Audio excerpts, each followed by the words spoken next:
fully rejected Prince Harry and Meghan Markle, with some even describing her as the cheapest. Today, well, Prince Harry is being mocked over his claims around Archie and Lily. Harry's comments about Archie and Lilibet, or Lily, sparked backlash, and Prince Harry has been skewered after his latest comments about his children. She wouldn't have it because she knew all about it. She knew how to run in a royal family, and of course she doesn't. So she's made a huge mess of it. Huge. But Meghan Markle has decided that she is going to make herself into the most prominent and ridiculous figure in the whole of the media today. Just said 7 words that have shaken Buckingham Palace to its core. 7 words about his own children. 7 words that prove what every royal insider has been whispering for 2 years. Stay until the end, because what's coming for his daughter is the most disturbing part. And so even the few people amongst that small group who actually think Harry and Meghan are nice people, that is again a very small portion, don't want the connection, because the connection isn't helping. Their agents, their publicists, their studio executives are saying, I'm sorry, if you are linked in an article, if you are photographed with these two, actually your box office potential weakens. Here's what he said. Things didn't land the way I expected. Read that again. This is a man talking about his own kids, not a business deal, not a Netflix project, his children. And every royal commentator on both sides of the Atlantic stopped cold when they heard it. Because Harry doesn't admit things. Harry doesn't break character. Harry doesn't say the quiet part out loud until now. Talking about children the other day, I bet she can't believe it, but she does feel that, she'll go 10 times more people will be there than Catherine, but she's wrong, and she doesn't understand it. She cannot understand. And the people who don't want her, who find her rude and actually just thinking about herself. Look at what he's actually saying when you strip the polish off. Archie has never set foot in a British school. Leet has never met her cousins George, Charlotte, and Louis in any real way. They've never walked the halls of Windsor. They've never seen the corridors where their father grew up. They've never heard Big Ben from inside the palace gates. They're British by birth certificate, American by everything else. And Harry knows the titles mean nothing in Montecito. Prince is just a word on a passport. It opens no doors in California. It earns no curtsy. It carries no history. The only person on earth who will ever call those kids Your Royal Highness is the woman who married into the family Harry walked away from, his own mother. Harry's parenting narrative faces new scrutiny, and Harry's children claims are also being talked about in a lot of heated debates, because we're coming to this whole different narrative around Harry and his children because he is having regrets.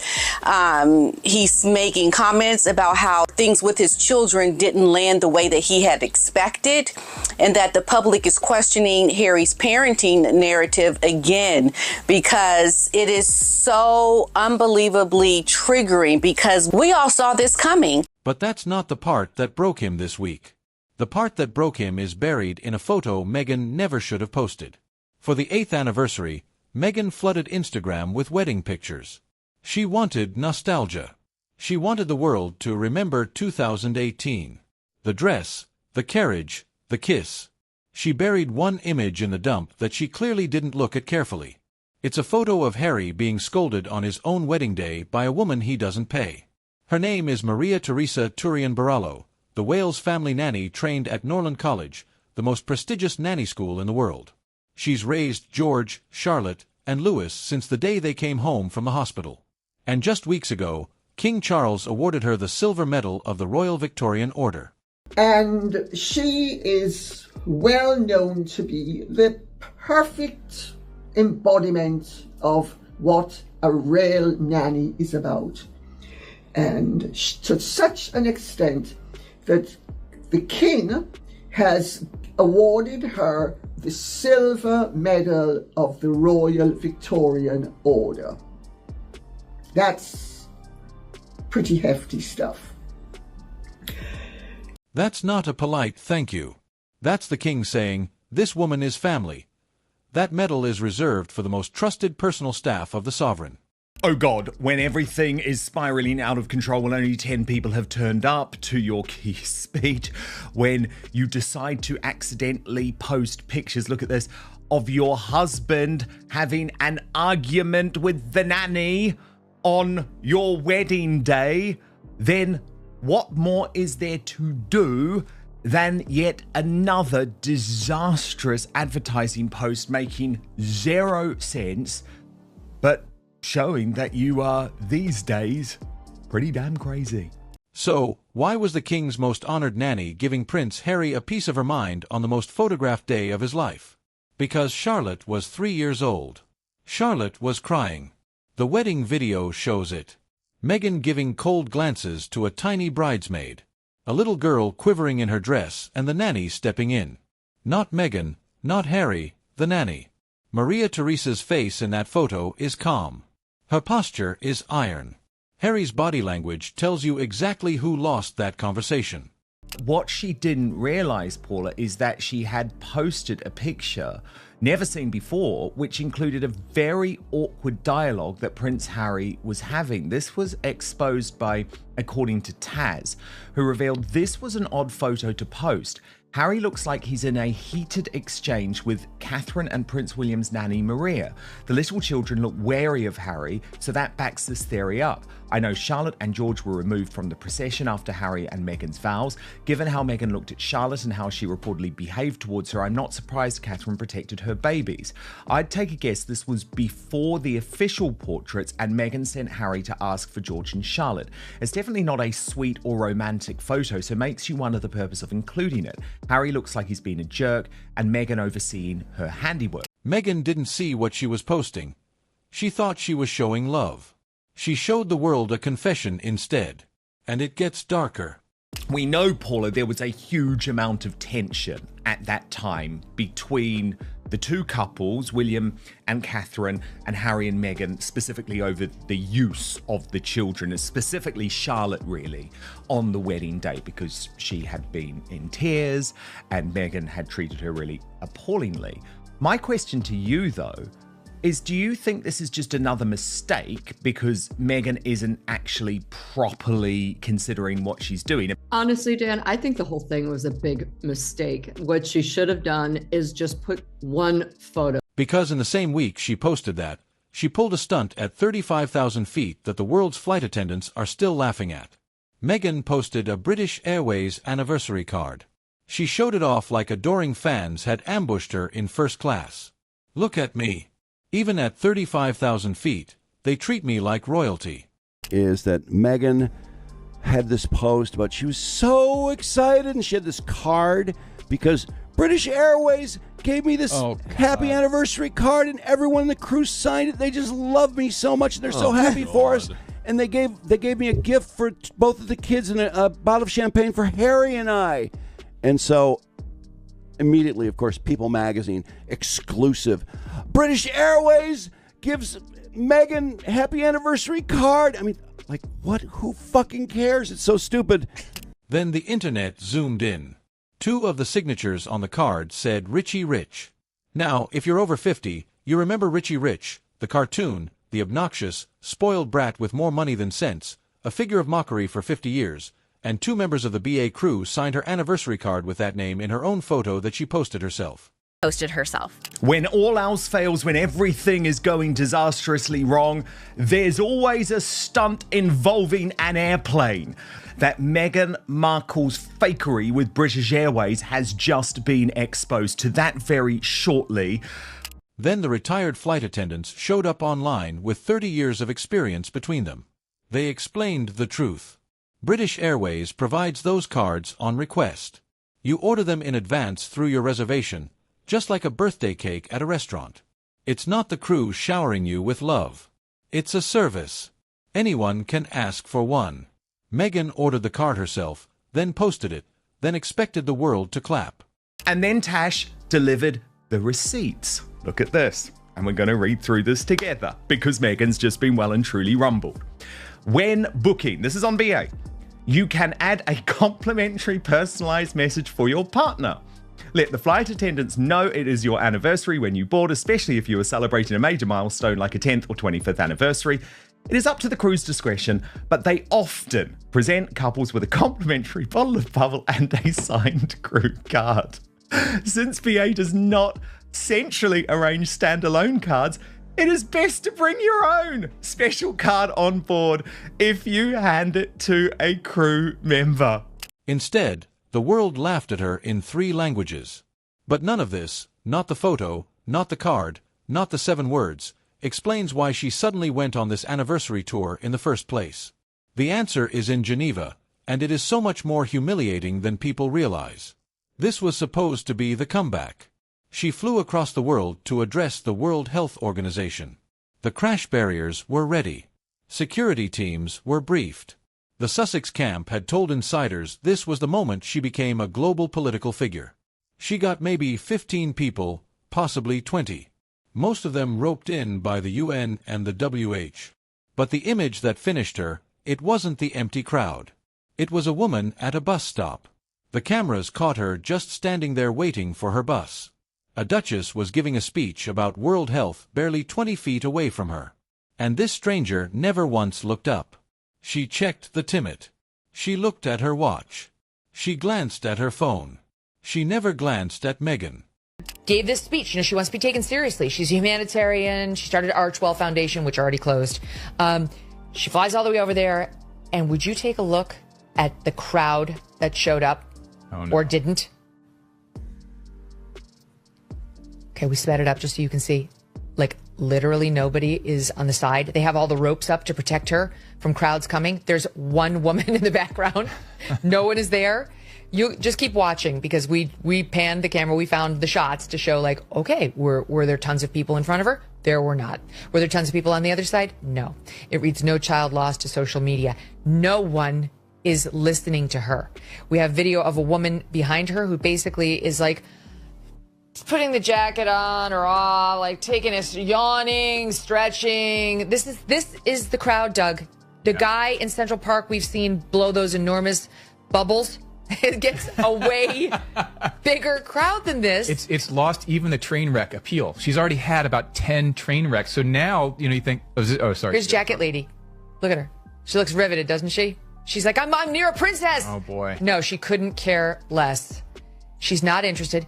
And it's the public's verdict on we don't give a shit about you. Shut up and go live your life and stop bothering us with your fake profundities and fake title. That single shot tells you everything. The Sussex name has nothing left. Not a head turn, not a nudge, not even curiosity. And the speech itself, online researchers tore through it within hours. Passages closely mirrored an article published years earlier by Dana Ruskin in the Chicago Tribune. Plagiarism allegations spread fast. Meanwhile, the Australia tour she finished weeks before.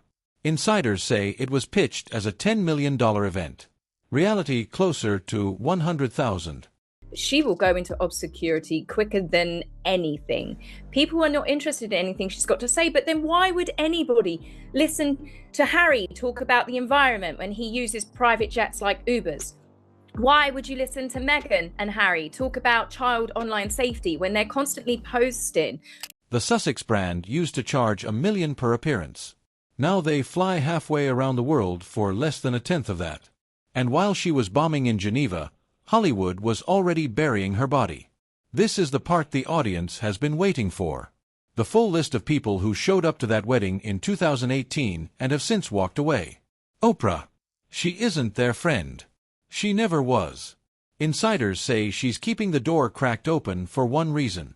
The 3DS. Divorce, death, drama. The moment any of those hit, Oprah wants the interview. That's the entire relationship. It's not friendship. It's an undertaker holding a clipboard. I think a lot of their A-list friends have ditched them because they know there's no substance there. I think Meghan Markle played in Oprah's face. I think she sold her a bunch of lies, in my opinion. She told her mistruths. She told her half-truths to try and build a victim narrative. This was during the pandemic. This was during Black Lives Matter. But who during the pandemic, when people were out of work, when people lost their jobs, when people were away from their families, scared and fear, who wants to hear some spoiled brat duchess complain about her time in the royal family? The Clooneys. They side with the actual royals. 8 years and never once invited to the Albs, George and Amal's humanitarian gala. 8 years, not one invitation. That tells you everything. The Beckhams. David flew to Sydney with his sons for the Invictus Games. Harry refused to meet him. Refused. Now David Beckham is photographed beside King Charles at the Chelsea Flower Show. Side by side, smiling. The Daily Mail asking the question why Meghan and Harry have been ditched by A-list friends as insiders reveal Oprah's merciless snub, why the Clooneys now want nothing to do with them, and how she is the problem. Now, of course, I have been reporting for many years about how Hollywood turned on Harry and Meghan.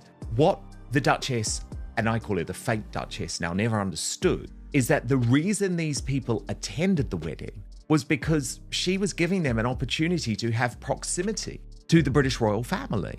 And these Hollywood celebrities are awful. They don't do real friendship. Oprah don't do real friendship, okay? Trust me. The Clooneys don't do real friendship. Neither do the Beckhams, actually. Neither does Idris Elba. It's all about what you can get. It's all about how this positions you, how something enhances the brand. Serena Williams, the bridesmaid who introduced Meghan to her first agent. She's done. Insiders say Serena calls Meghan a drama queen. Her new bestie is the Marchioness of Bath. She's been spotted at the Met Gala with Meghan's enemies. Idris Elba, the DJ at their wedding, now starring in a Netflix project for King Charles's Trust, picked his side. Now, someone who is a nice guy, actually, is Idris Elba. I used to know him a little bit. And he DJ'd at their wedding.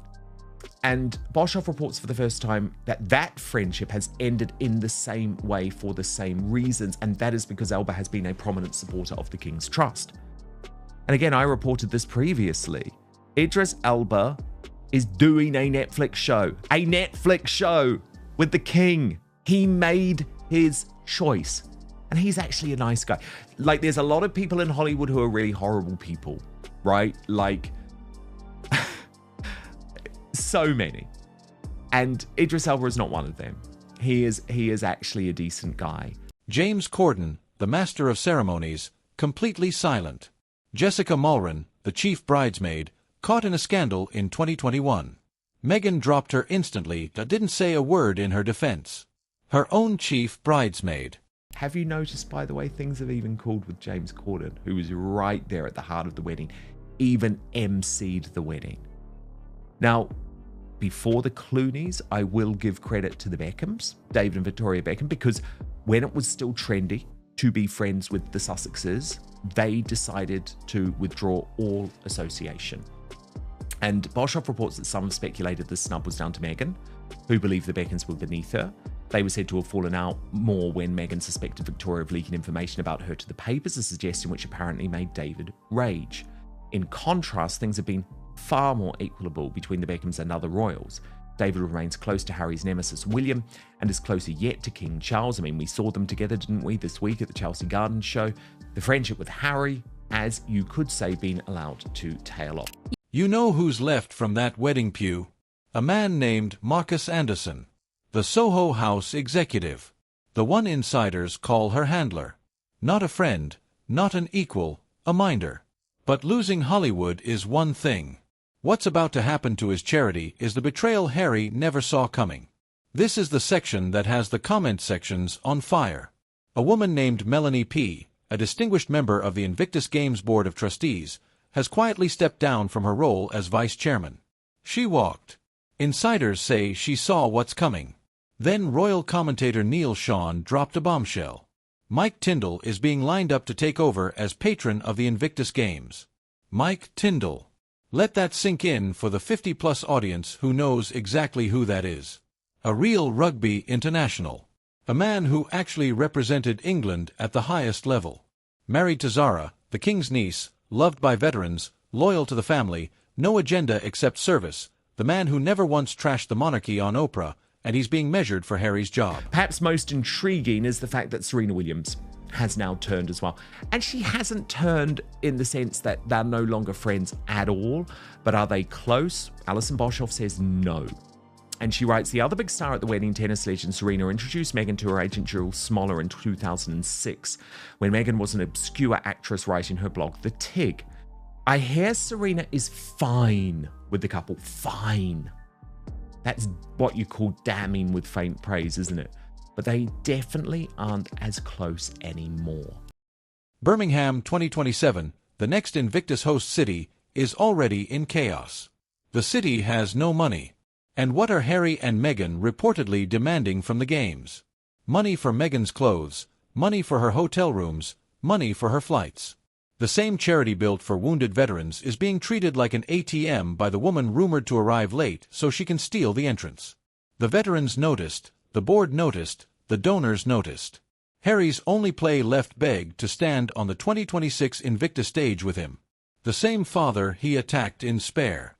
The same family he sold out on Oprah now needed to save the brand he set on fire with his own hands. And while Harry begs his father to rescue him, something far more disturbing is happening inside that Montecito house. And this is the part one warned you about at the start. We see clearly, even though we knew at the time, we even see clearly now because of the evidence, that it was all Meghan's MO. But now Harry is left with the consequences of this regret that he is having to live with and the long-term effects of this regret, while at the same time being the one who he admitted put himself in this situation while we know it was Meghan.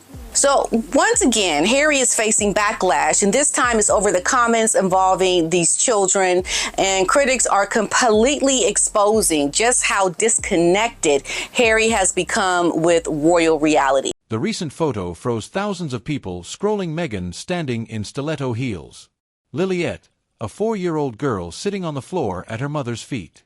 The caption underneath, "My little helper." Child welfare commenters reacted within hours. A 4-year-old does not sit at her mother's feet in stilettos by accident. A child is positioned that way. The pose, the angle, the performance. There was, especially during their tour in Australia, like he was full on opening car doors for her as if she was the principal and he was security. And that's not his job. It's actually probably making their security officials, it's making it more challenging for them to actually manage the people they're supposed to protect, because he needs to do all these things for her, I think, to make her happy. And the thing is, I don't think Meghan Markle is particularly happy most of the time. I think she's probably quite miffed. Royal commentators went further. They pointed out it's the same way Harry now moves through the world. Opening doors, carrying her bags, walking 2 steps behind her through airports while she strides ahead. Then someone resurfaced the older clip. Archie in the garden. Meghan asking him if he wanted to help with the hose. The tiny voice answering, "Only if you want me to." A 4-year-old boy measuring his mother's mood before he picked his own answer. These children have no extended family in their daily lives. No grandparents in public. No cousins. No Thomas Markle. No visible Doria. No royal aunts or uncles. No friends from the world Harry came from. Isolated in Montecito with a security gate, a publicist, and a mother who turns every breath they take into branded content. Even the 8th anniversary clip, the staged happy anniversary video where the cake had 4 candles instead of 8, felt scripted. Viewers said the children sounded coached. The acting was hollow. The performance felt rehearsed. And that is exactly why thousands of viewers are now asking the question nobody in mainstream media will touch. With 4 candles on it, which my mom was like, why 4? They've been married 8 years. I'm going to guess maybe it's the amount in their family or whatever. And he's singing happy anniversary to Meghan. So, go ahead and take a watch here. With 4 candles on it, which my mom was like, why 4? They've been married 8 years. I'm going to guess maybe it's the amount in their family or whatever.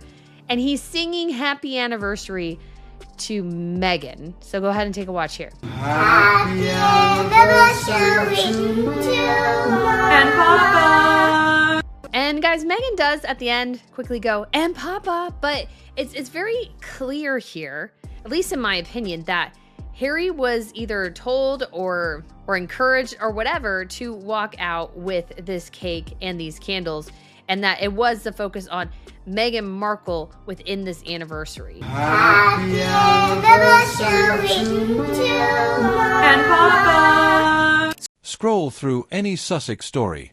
Now, any of them, you will find hundreds of comments, thousands, all asking the same question in slightly different words. Have we actually ever seen these children, the same children, year after year? Where are the consistent photos? Where was the visible pregnancy? What happened to those awkward 2019 bump shots that even sympathetic outlets couldn't explain? Then there's the rumor that resurfaced this month. An alleged first husband named Joe Giuliano, an alleged daughter named Anna Lucia, allegedly living quietly in southern Italy, allegedly preparing to speak. I'm not endorsing any of it. I'm telling you, when a question travels that wide for that long, it doesn't disappear. It waits. Well, it's hardly surprising that she was going to be vigilant where the children were concerned. And remember, the children were pulled out of doing pretty much everything. Here's the bigger truth underneath all of it. Harry cannot answer a single question about his children's future. Not one. Because he doesn't run his own home. He never has. Meghan does. And Meghan has made one thing absolutely clear to him. Those children are not boarding a plane to Britain. Not for a state funeral, not for a coronation, not for a single tea with their grandfather while he's still alive. Which brings us to the choice coming for Harry. And it's already started. The 10th anniversary is 2 years away. The audience is already counting it down. Insiders are positioning. Oprah is waiting in her chair. Hollywood has the divorce special pre-written in their heads.